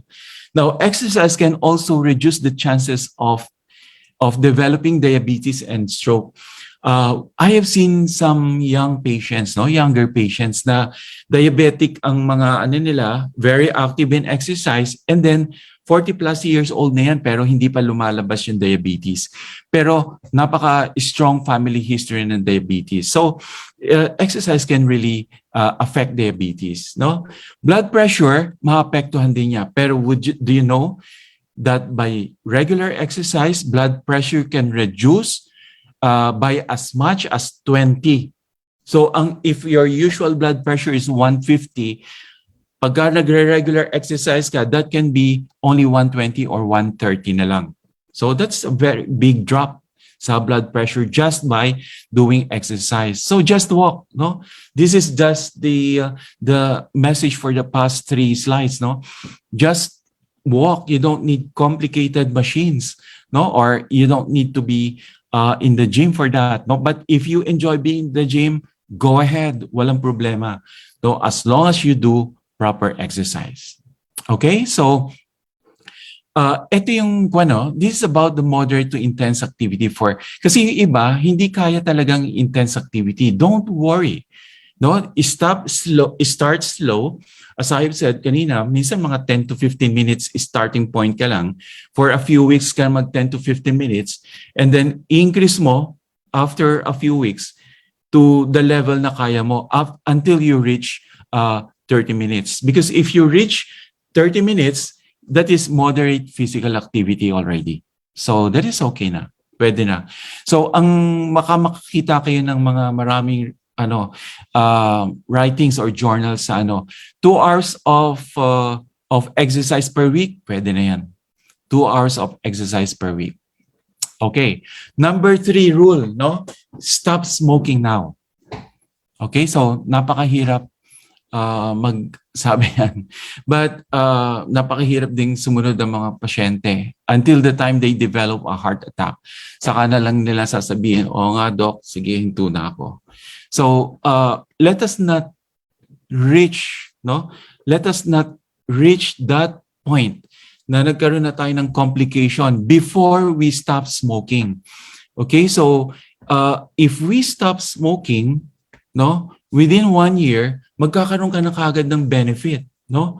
Magkakaroon ka na kaagad ng benefit. But do you know that it takes about 15 years for the quote-unquote full benefit or return back to normal? So ganun katagal yon. But 1 year of quitting, medyo nag-i-improve na yan. And then smell and taste actually improves within a few days. And then within 3 months of quitting, the smoker's cough can actually disappear in most people. In most people, of course, hindi lahat. Okay, so that is still a benefit of smoking. So stop smoking now, no? Nakaka-ano lang dito. Kasi at sabi dito sa cartoon na to, I'm prescribing a patch to help you quit smoking, no? Just put it in your mouth. Ang patch niya nasa mouth para hindi siya makapanigarilyo. So nakakatuwa lang na cartoon. Number 4 rule, cholesterol naman, no? Ito dapat medyo kabisaduhin niya ng kaunti, no? Para we will know how low our cholesterol would be. No, know your numbers. So desirable numbers for total cholesterol less than 200. So total cholesterol less than 200. So LDL dapat pala less than 100. So total cholesterol less than 200. Total LDL less than 100, oops, kabisado na kagad natin. Ngayon, pagka ang mga cardiologist nyo, ibababa pa yan ng less than 70. I'm sure about it. Kapag nagkaroon kayo ng talagang sinasabi nila high risk ka, nag-heart attack ka na, nag-stroke ka na, poorly controlled diabetes, poorly controlled blood pressure, we should reduce your LDL down to less than 70. So huwag kayong magtaka lang dyan. Pero in general, for the general population, less than 100 is okay. Okay na yan. And then let us increase our HDL to more than 40. More. Hindi to less this time. Bakit? Kasi HDL, di ba, good cholesterol kasi. Kaya dapat gusto natin yan mas mataas. Now, the triglyceride level, no? Triglyceride level should be less than 200. So, triglycerides pala, parang total cholesterol, less than 200. Less than 200. So, we now memorized, no? We now memorized the desirable numbers for cholesterol. Okay? Get routine test, no? The only thing worse, eto maganda itong nasa baba, no? The only thing worse than finding out you have one of these conditions like hypercholesterolemia, diabetes, heart problem, atherosclerosis, etc., is not finding out that you have it. So we have to know whether we have it or not. We have to know that we have high cholesterol, high bad cholesterol, or do we have high good cholesterol? That is what we want. Do we have high bad cholesterol? That is not what we want. We have to know it. So we have to test our cholesterol. So the benefit is 10% reduction of blood cholesterol produces a 20 to 30% reduction in heart attack. Yan. Okay? So, CHD means coronary heart disease deaths, no? So, pagka may 10% reduction pala tayo sa cholesterol natin, ayan, meron tayong 20 to 30% reduction in heart attack deaths. Okay? So, all of us should be tested, no? In fact, 20 years old and above, dapat nag-test na. Pagka 20 years old and above, every 5 years pagka normal. Pagka abnormal yan, pag mataas, then it's after 3 months hanggang mag-normal. And then after that, every year, pagka 2 years na magkasunod na normal, then you can go back to the regular na every 5 years, no? Pero kapag after 60 years old, you medyo mas madalas na. So don't be surprised if your doctors, your cardiologists are taking your cholesterol very often. Okay, this is just, those are the rules, no? How to get a healthy heart, how to maintain our healthy heart. But this is thus the benefits, no? Stopping tobacco. Itong 4 na linya will stop cardiovascular disease. It can stop cancer. Kasi tobacco, pwede kang mag-mouth cancer, pharyngeal cancer, laryngeal cancer, esophageal cancer, GI cancer, no? By just taking tobacco. And then pwede kang mag-COPD. Yung bang worst scenario is kahit saan ka magpunta, meron ka ng dala-dalang oxygen. So we should not reach that stage. And then of course, oral health, no? Magkakaroon ka ng maraming tooth decay, gana, etc. because of tobacco. Diet.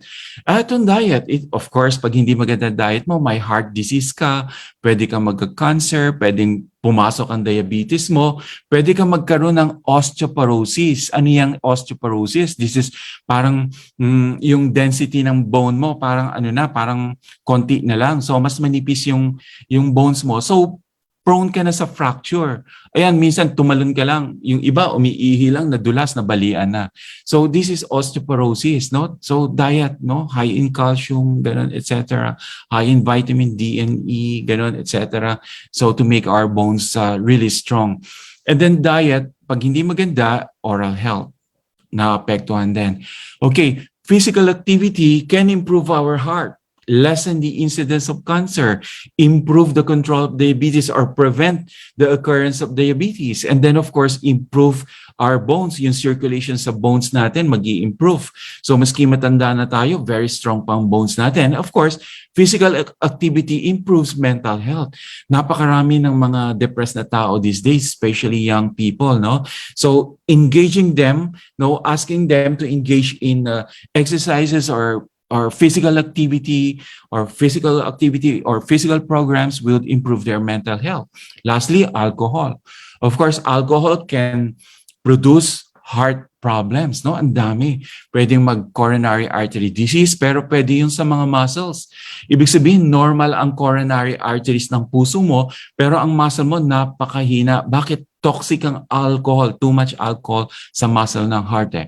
And then it can start also cancer, the process of cancer. Of course, mental health is really affected by too much alcohol.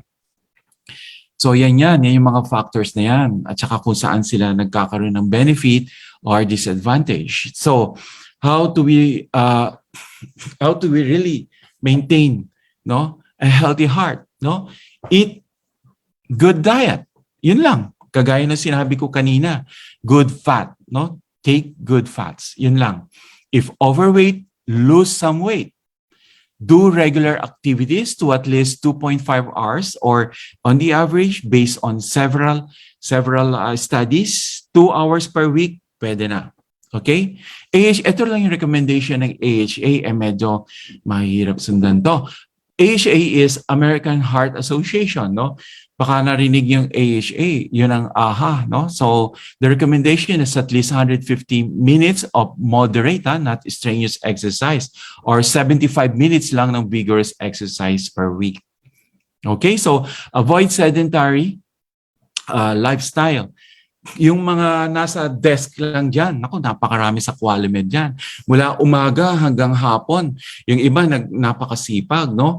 Pwedeng bigyan ng medalya, lumalampas pa sa office hours, nag-overtime, pero nasa desk pa rin, nakaupo pa rin. No. Alam nyo, you have to stand up and then stretch or parang just ilakad, kalugin nyo lang yung mga muscles nyo sa paa, gano'n, etc. Or do some exercises like this every now and then, no? Every now and then. So 1 minute, you should stand up para i-free mo rin yung mind mo. That is healthy. That is actually healthy.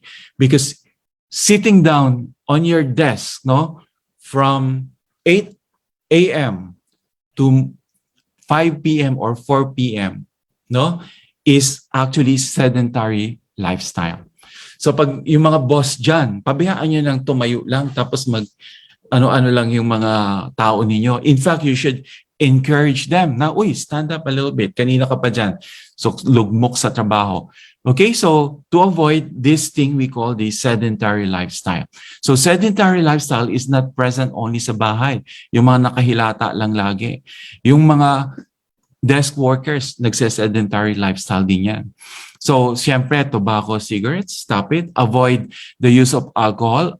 This statement is actually avoid the use of alcohol. So, we can have 1 drink a day, ganun, okay lang. Wag 1 drink, iba kasi 1 drink, 1 bottle.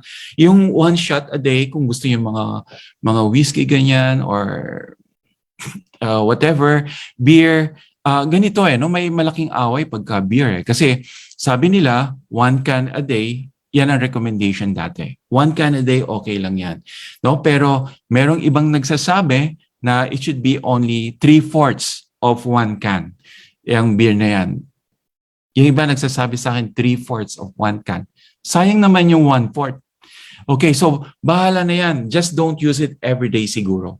Okay, so excessive use of alcohol is really very bad. And then of course, daily monitoring of the blood pressure and blood sugar. So before you start your work, dumaan kayo anywhere, no? Yung mga kaibigan niyo dyan sa mga ward, ganun, sa ER, whatever. Check your blood pressure every now and then. Okay? Ito ang wala sa mga libro, no? How to have a healthy heart. Sasabihin lang yan, cholesterol, no? Yung eating, avoid sedentary. Yan ang mga tinatawag na lifestyle modification. Pero what about sleep? You have to catch your Z's or sleep. No, catch your good sleep. No, 6 hours is okay as long as you add once in a while. But the recommendation is really 7 to 8 hours of sleep every day. That is what health is all about. No, healthy sleep 7 to 8 hours. Yun lang. Okay, so harmonize your health with music. Lagi kong inaano to, no? Music is really a good thing, no? Pagka ang pasyente ko toxic na toxic. Naku, miski nagda-drive ako yan. Naaalala ko, ano pa bang gagawin dito? What else to do? So parang nandoon pa rin yung stress, no? So what I do, nag-iisip ako pero mag-on ako ng music that I like, no? Something that you like. So nare-relax ako while thinking about what to do next for my patients. So that is also what you do. Let's say, problemado kayo, hindi mo nagawa to. Naku, hindi ko pa natatapos yung pinagagawa ni Dr. Angel. Siguro si Ryan ganyan at saka si Tin. Naku, hindi ko pa na-transcribe yung lecture or yung meeting last time. So nai-stress ka na. So listen to music while you're doing it, no? Listen to music while you're doing it. That will reduce your blood pressure, reduce your heart rate, no? Reduce yung stress while doing your work at the same time. Okay, so next is take care of your teeth. Akala ng mga tao, yung maski hindi ka magsipilyo, will have a healthy heart. Nako, mali kayo. Kailangan malinis ang teeth ninyo para maging healthy ang heart ninyo. Kasama yan, walang biruan. Okay? So kailangan nagsisipilyo kayo. Do you know, have you heard of gingivitis? Gingivitis, that can produce an inflammatory condition also of the heart. No, yung gingivitis. Yung gingivitis, yan yung namamaga yung gums mo. Gingivitis. Okay? And then once in a while, or sa room ninyo, or in one room of your house, mag-aromatherapy kayo. It can reduce stress. No? This is really good. It can reduce stress. So aromatherapy is also good. Lastly, tips for a healthy heart, you have to have some good laugh. Yung iba, ano yan eh, biro tong boss na to. Parang boring naman or ang corny-corny. No? Sometimes, pwede ka na rin tumawa maski corny. So pagtawanan mo yung kakornihan ng nagjo-joke sa'yo, it can actually increase or improve blood flow by at least 20%. So this is actually based on several studies already. So you have to be a little bit happy. So, yan na. Okay? So, yung iba, binabaliwala ang joy, binabaliw ang konting biruan. But again, laughter is a good medicine. So, if you want to have a healthy heart, you want to have a healthy you, remember these words. Eat very well. Alam nyo na yan kung paano. Exercise once in a while. Okay, control the intake of alcohol. Alcohol, as I have said, hindi naman masama if you try to do moderate or lessen the amount of alcohol intake. And then, of course, basically, walang lusot. We have to stop smoking. We have to control our diabetes. We have to control our sugar. Hindi pwedeng, may gamot naman ako eh. Okay na yan. No. You have to know kung control na ang diabetes mo or not. So that is very important. You have to control blood pressure. Okay? Then you have to lower down. Ibaba natin ang cholesterol level natin. Sleep adequately. Tama na yung Korean novela na yan sa gabi, no? Meron akong mga hindi talaga kasi inuulit pa yung crash landing. Diyos ko naman. Tuwan-tuwa sila, sobra silang excited na ikakasal na raw yung bida. Sabi ko, bakit naman pati yung pagkasal ng Koreano, bida pinapakialaman pa. You have to have good sleep. Okay? So, good sleep is one of them. Lastly, manage stress. And then lastly, something na nakakalimutan natin, and I have just said, laugh once in a while. So these are the words that I want you to remember. You have to instill in your mind and in your heart in order for you to have a healthy heart.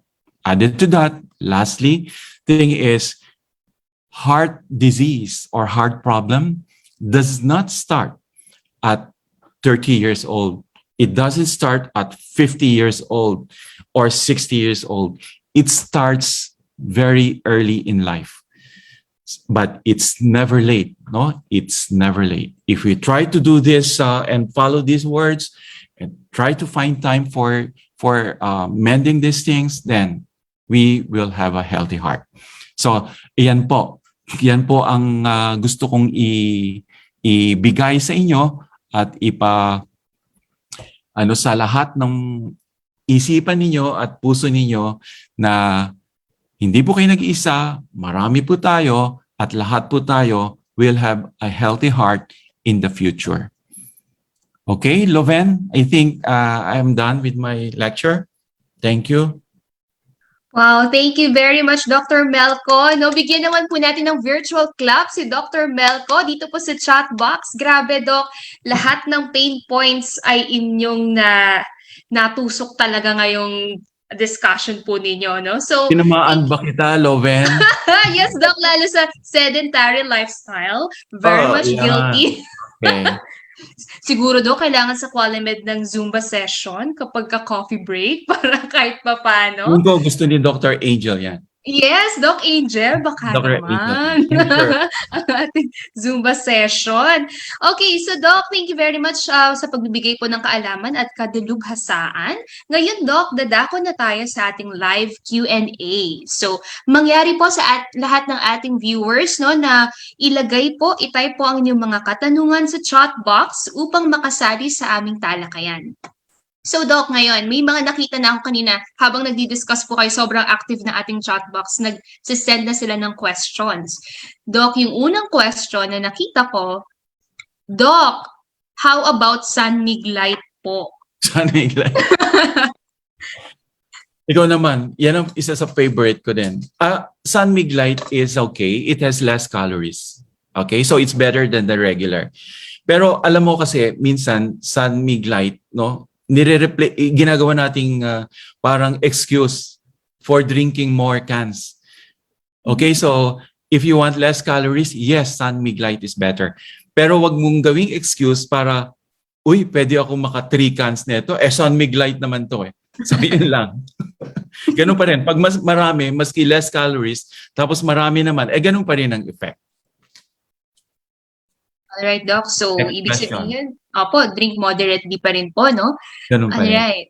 Thank you, Doc, for answering. Next question, may clinic po ba si Doc Melco sa QualiMed? Yes po. No, later po, ipa-flash po natin yung kanyang clinic schedule. So, after po ng Q&A session. Walang bayad yung advertisement na yan, ha? Yes, wala, Doc. Okay, Doc. Next question is from Sir Ramon Abadilla, our COO.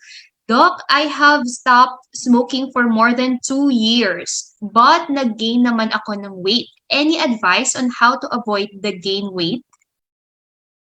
Oh, Sir Ramon. Bagay naman sa'yo, cute na cute ka pa rin sa current status mo pa rin eh. Kaya lang, napansin ko sa'yo, medyo madami na yung subcutaneous fat mo talaga, no? You have this, you're developing the apple pear. Ano lang yan eh, it's not just stopping smoking. It is also, the best way is, number 1, yung sa food intake, no?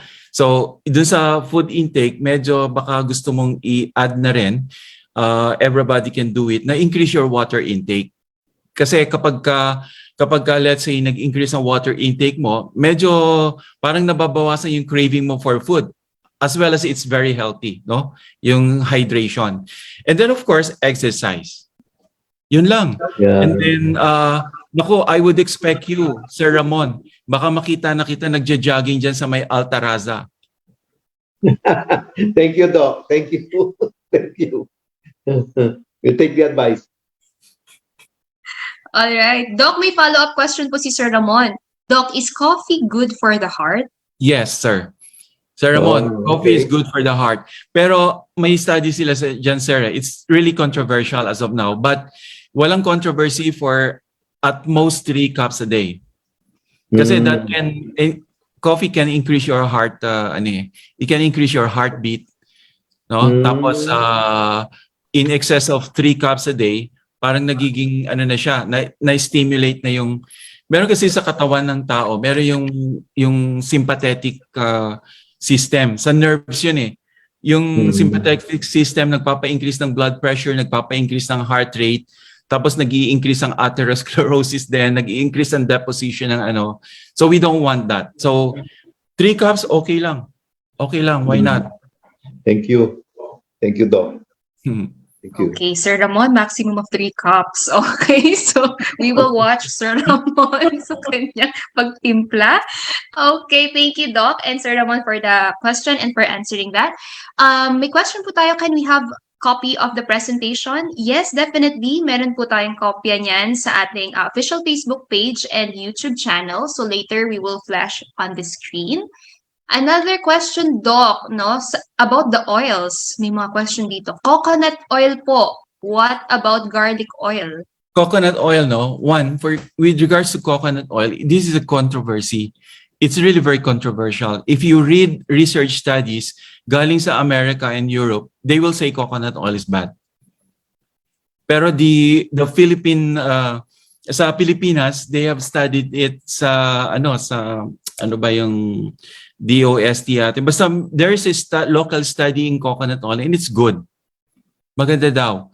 So what do? We use yung mga virgin coconut oil. We can take it. Why not? No? Pero wag naman yung in excessive amounts again. So it's not just the type of oil or it's not just the amount, the thing that we drink or we take, it is also the amount that we use. Wag lang sobra-sobra. Okay? Yung garlic oil, Loven, this is good, ha? Garlic oil is good. Kaya lang, ang problema lang dyan, if you cannot use it in cooking. No? Kasi medyo hindi daw maganda, sabi nung commander sa bahay. Hindi rin maganda if you use it sa cooking. Okay? But garlic oil, pwedeng pa, yung ilalagay-lagay mo lang sa, it's like olive oil. No? So, paminsan-minsan, lalagyan mo ng olive oil, gano'n, etc. So, and it's a little bit bitter daw. So, medyo hindi nila masyadong nagagamit. But it's good. Okay yan, garlic yan eh. Alright, Doc. May aftertaste po siguro, no, yung garlic oil. Yes. Okay. Sige, Doc. Thank you for answering that. Before we proceed on the next question, update ko lang, ang dami nag-send ng virtual clap. Sobra nag-enjoy sila, Doc, sa inyong discussion. Thank you, Doc. Thank you, Doc. Very engaging lecture and encouraging. Thank you, Doc. So, okay. So, next question po natin. Ito, Doc, medyo mahaba itong kanyang question. Doc, nakakatulong po ba talaga ang pag-inom or paghalo sa inumin ang apple cider vinegar upang bumaba ang cholesterol level ng katawan? I'm already 47 years old. Gaano po kadalas dapat magpagawa ng mga cardio-related examinations like ECG, 2D echo, etc.? Okay, yung sa first question niya. Yes, maganda ang apple cider. And in fact, there have been a few studies na hindi ko pa na-prove yan in research studies, no? Wala pang research po yan sa apple cider. Nakakatunaw daw ng gallbladder stones. Kaya yung mga pasyente ko, may gallbladder, naku, Doc, mag-apple cider na lang ako. Yan, hindi na ako magpapa-opera, ayoko magpa-opera. Merong mga nagsasabi sa akin na tunaw daw sila. No? But again, hindi pa po talaga, talagang hindi po talaga gumawa yan sa medisina ng research study about apple cider. The other problem lang po sa apple cider is yung acidity niya. Kasi po marami nag-hyperacidity, maraming sumasakit ang tiyan or nag-bloated sa apple cider. So, why not? Use it, no? Drink it. I-dilute nyo lang with water, syempre. Tapos, use it. Wala pong problema. But, once na nagde-develop kayo ng GI symptoms like bloatedness or medyo pwede nyo na pong bawasan or alisin. Okay, Doc. Yung sa next question Ayun, niya, the Doc. next question niya pala. 47 years old. At 47 years old, you can do a baseline study, baseline test, no? So magpa-test ka kagad ngayon. Pagka may abnormality, no, 47 ka pa lang that's still not old. So pag may abnormality, yung abnormality na yung sundan mo. So i-test mo yun either 1 week 1 month, pero ang ano ko is 3 months, no? So i-study mo, i-test mo ulit siya for 3 months kung ano yung abnormal. Now, kung lahat naman normal, you can choose. You can do it every 5 years or you can do it every 2 or 3 years. It's up to you. Pero kung ang lifestyle mo rin, medyo alam mo sa sarili mo, it depends kasi sa activity mo na medyo baka at risk ka, medyo sedentary ka ng konti, tapos mahilig ka sa mga taba, no? Mahilig ka sa mga milk tea, ganon. You may want to do it every year or every 2 years. Okay? Alright, thank you, Doc. May follow-up question lang po. Ongoing po ang pag-take ko ng medications para sa aking cholesterol at high blood. Sabi ng doktor, dahil din daw po ito sa aking lifestyle, malaki na po ang nabawas sa aking timbang at di pa uli ako nakapagpakonsulta. Maaari ko na po bang itigil ang aking gamot? Depende sa resulta ng laboratorio mo. At saka number 1 yon. At saka number 2, depende sa meron ka bang ibang sakit. Meron ka bang high blood, meron ka bang diabetes. Number 3, ilang taong ka na ba? No? Kasi kung medyo may edad na, 60 and above, medyo mas madalas ang testing talaga. Hindi mo pwedeng ihinto ang mga gamot mo na binibigyan ka ng protection. Yun lang ang gusto kong malaman ninyo, no? Ngayon, kung talagang medyo hirap sa budget, no? Naku, Doc, hindi ko naman kaya yung 3 tableta. So, ang tanungin ninyo, yung doktor ninyo, kung anong pinaka-important dun sa mga tableta na yon. And then all the rest, exercise na lang, at saka modify nyo na lang yung pagkain ninyo. Okay, so may factors din tayong kino-consider bago ninyo i-stop ang mga medicines ninyo. Wag bigla-bigla. Okay, thank you, Doc, for answering. We have another question. Mukhang ang dami pong question sa ating chat box ngayon, Doc. Grabe ang engagement natin sa ating audience. Doc, kaya pa bang ibaba yung cholesterol level na 6.4, 65 years old through exercise? Siyempre naman, 65 years old, mag-exercise ka, hahangaan kita kung pasyente kita. Because most of my patients above 60, tinatamad na mag-exercise. So, kayang ibaba yun. In fact, sometimes, no, pagka nag-exercise ka talaga, sasabihin ko, sige, pwede mong ihinto ang cholesterol medicine mo, mag-exercise ka. Pero after a few months, let's say after 3 or 6 months, uulitin natin ang test, tignan natin kung gaano ka-successful. Kasi yung iba, Loven, alam mo, nag-exercise pero kain din naman. Dok, huwag naman masyadong Na-hurt ka ba? Natatamaan ka ba? Yung medyo Mahirap po. rigid talaga na Yes, yun jogging ang tapos problema mag-inasal after. Yun ang problema. Exercise na yung exercise. But they keep on eating high cholesterol food. So parang baliwala din. Okay. Noted po dyan, Doc. Okay. Marami po tayong taga-QualiMed na makaka-relate po sa inyong tip. So, next po, Doc, na question. Doc, ask ko lang po, gaano po kadami ang pwedeng kainin na avocado? Di po ba mabilis mag-increase ang cholesterol? Nako, ganito po. Honestly, hindi ko po alam kung gaano karaming avocado. Baka maano po Pero masasabi ko lang po, marami hong mga write-ups, no? Marami mga journals merong silang binibigay na 10 healthy food for your heart. Isa po doon ang avocado. Okay. Meron po siyang cholesterol, pero actually, mababa po yung bad cholesterol niya, mas mataas po yung HDL. So, avocado lang po. Huwag niyo lang isipin yung very healthy. Okay? So, at saka avocado kasi seasonal. So, hindi ka naman kakain yan every day, every year. No? Mm-hmm.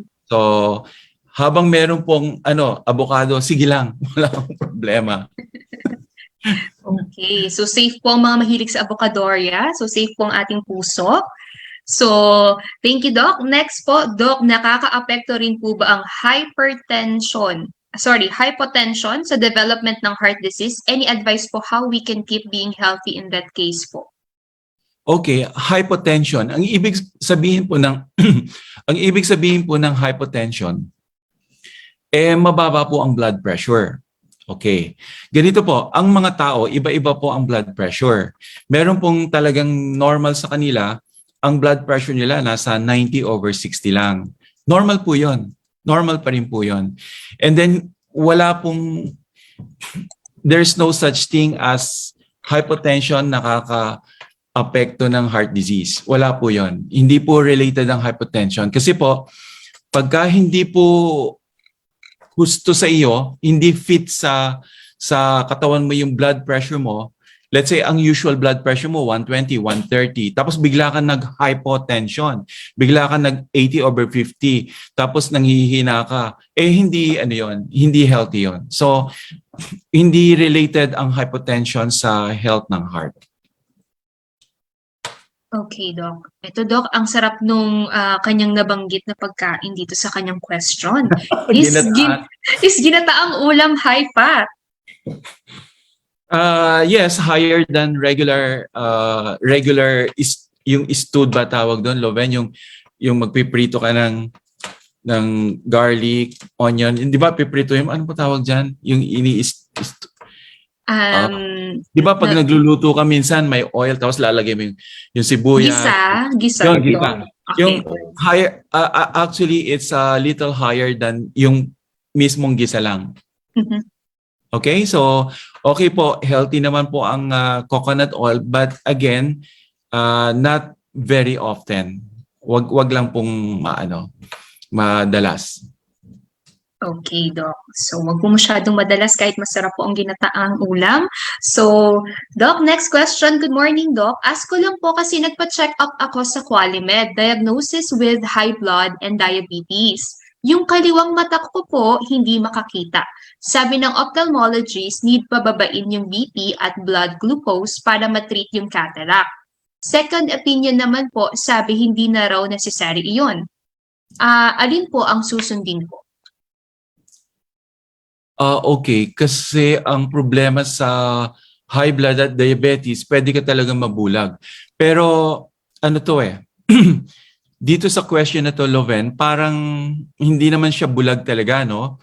So I would guess na hindi makakita, ibig sabihin malabo talaga yung mata. Okay? So siguro 'yan ang ibig sabihin ni Mr. Dante, no? So Mang Dante, sa tingin ko hindi lang kayo masyadong makakita dahil sa cataract. Kasi po, yun po ang sinabi sa iyo ng ophthalmologist mo, hindi naman ibig sabihin na may katarata ka, hindi ka na makakakita. Ibig sabihin, pwede talagang super malabo. Pwede talagang super malabo ang mo dahil lang sa katarata. So ako, sa tingin ko, mas maganda na maalis mo yung katarata mo para makakita ka ng mas maganda. Yun lang sa tingin ko, very limited ang tingin ko sa ang information na makukuha ko sa tinype mo sa chat box. Pero Dante, sa tingin ko, ang reason kung bakit ka hindi makakita dahil sa katarata mo. Hindi naman dahil pa sa high blood at saka sa diabetes mo. So that is from the ophthalmologist. Siguro, kailangang i-verify mo sa ophthalmologist mo kung talagang pag naalis yung katarata mo, makakakita ka ulit. Yun lang. Thank you, Doc. Before we proceed on the next question, sabi po ni Ma'am Consolacion, our partner clinic, thank you, Doc. I will visit you soon to make sure maganda po ang puso ko. I'm 62 years old. Well, thank you, Ma'am Consolacion. All right. So our next question, apple cider gummies are out on the market. Recommended niyo po ba yun, Doc? Why not? But look at the sugar content. Okay, hindi ko pa nakikita yung apple cider gummy. Okay. Basta ang alam ko lang, gusto ko rin kumakain ng gummy kasi ang sarap nguyain ng lambot. But hindi ko alam ang sugar content. So if you are princess, if you are from a family na diabetic, you may want to take a look at the insert, no? Yung sa insert na doon sa etiketa, ng So yun ang Yun ang gawin mo. Okay po. Sige, Doc. We're down to last two questions, no? So first, hi, Doc. What can you say about generic medicine? Some branded meds are so expensive. Okay. Sa generic medicine po, no, we're talking in general generic medicines. There are two things na dapat i-consider niyo po sa generic medicine. Una po, there are a lot of generic medicines sa market sa Pilipinas na dinadala lang dito, ini-import na lang ng mga kumpanya or mga individual na tao. Pero hindi po nagkakaroon ng examination. Ibig sabihin, bioequivalent studies, for example, hindi na ho nag-undergo ng mga test. Okay? So if you happen to take a medicine, let's say uminom po kayo ng isang generic medicine, mura lang. Tapos nabili niyong 5 piso lang, 2 piso lang. Tapos tinitake nyo. Minsan wag po kayong magtaka kung hindi nagiging effective. Kasi po, marami pong generic sa atin na hindi tinetest, hindi nag-undergo ng test. So, minsan, yung laman na active medicine, for example, marami po sa inyong high blood na losartan. Let's say yung active medicine na losartan sa isang tableta, minsan po, nasa 40% lang yung losartan sa isang tableta. So pag tinitake nyo po, you are taking only yung 40% na gamot. Dapat nagtitake ka at least 80-90% ng gamot at least. So kulang po ang epekto. So yun isa pong problema sa generic medicine. Number 2 po, hindi po usually nire-reveal ng mga companies, ng mga generic companies, ang composition ng medicine mismo. Kasi po minsan, meron siyang mga impurities. Minsan may kasamang acid pa. Kasi sa manufacturing ho ng mga medicines, minsan po, yung mga kumpanya para makatipid at mas mababa ang paggawa ng gamot, hindi na ginagawa yung mga ibang procedures, ibang steps para makatipid. So minsan po merong natitirang mga impurities sa gamot. Kaya yun po ang medyo delikado minsan. Ngayon po, meron naman po mga generics na test, mas mura pa rin po siya kaysa sa branded. Ang branded po kasi, pag sinabing branded, yan po yung mga original na mga medicine. Okay? So, marami pa rin naman pong maayos na generic ngayon. Thank you, Doc, no, for enlightening us between the branded and the generic. No, meron pala talagang difference. Dahil it's like 40% lang yung effectivity ng generic. Minsan. Merong ganun lang. Oo. Okay, Doc. Noted dyan. Okay, so last question tayo, Doc. Doc, I'm 45 years old. Si Ma'am Day Canlas po ang ating marketing manager from corporate. 45 years old, overweight, pero pasok pa sa 85% ang waist-hip ratio. Pwede ko pa po bang dayain sarili ko na okay pa ang puso ko at hindi pa ako masyadong at risk for heart disease? Oh, ikaw na rin nagsabi, Day. Dayain. Oh, bawal man daya. Kailangan, remember, the waist to hip ratio is just one parameter. There are other parameters, no? So, yun ang iisipin mo lagi. So, maganda, masaya, nasa 85% ka pa lang. So, ang gawin mo na lang, try to look into the other aspects or other parameters. So, wag yan lang ang basis mo. Tumingin ka pa sa iba. Okay? Alright, thank you so much, Dr. Melco. So, nawa nasagot namin ang inyong mga katanungan ng naaayon. Once again, thank you, Doc. Ang dami namin natutunan, no? Maaari niyo pong bisitahin si Dr. Melco Perez dito sa QualiMed Hospital sa Jose Del Monte. Tuwing Miyerkules, Wednesday, 9 a.m. to 11 a.m., Medicine Clinic, Room 201. Para sa mga katanungan at appointment, maaari kayong tumawag sa 044-307 0000 local 201 or ang mobile number 0967-316-1189. So maaari niyo pong i-screenshot yung screen niyo para sa mga details. Ulitin ko lang po yung contact number po, no? Landline 044-307-0000 local 201 or ang mobile number po 0967-316-1189. Alright. So, thank you so much, Doctor.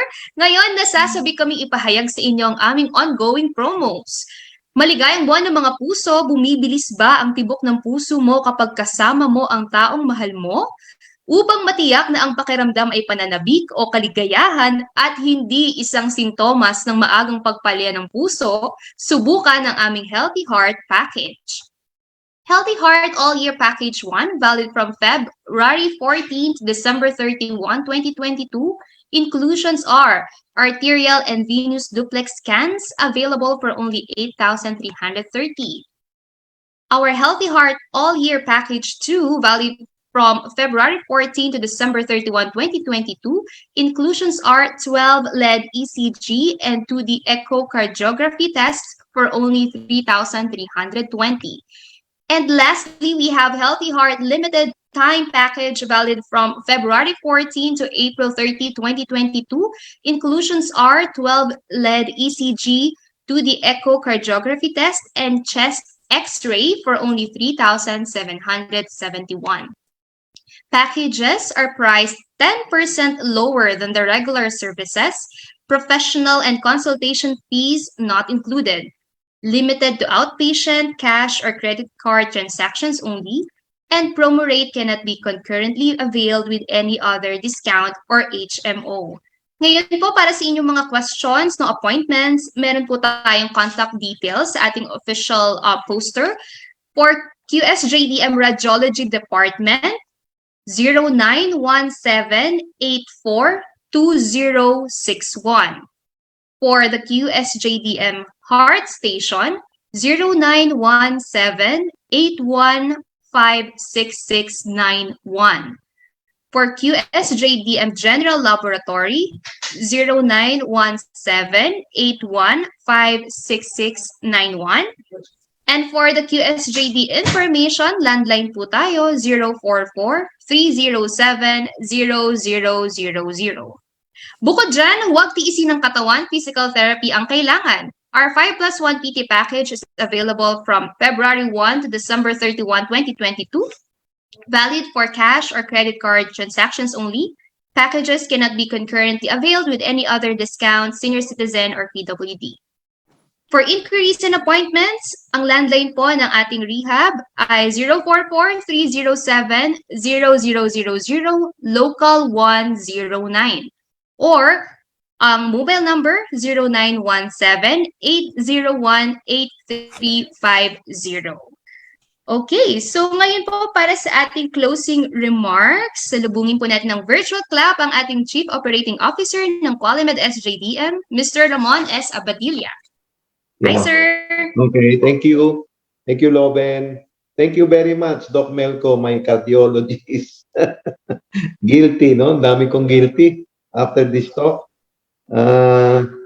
Very important to find out a lot of things. Apple shape pala ako, no? And I need 15 years to remove the smoke taste that I developed for smoking for so long.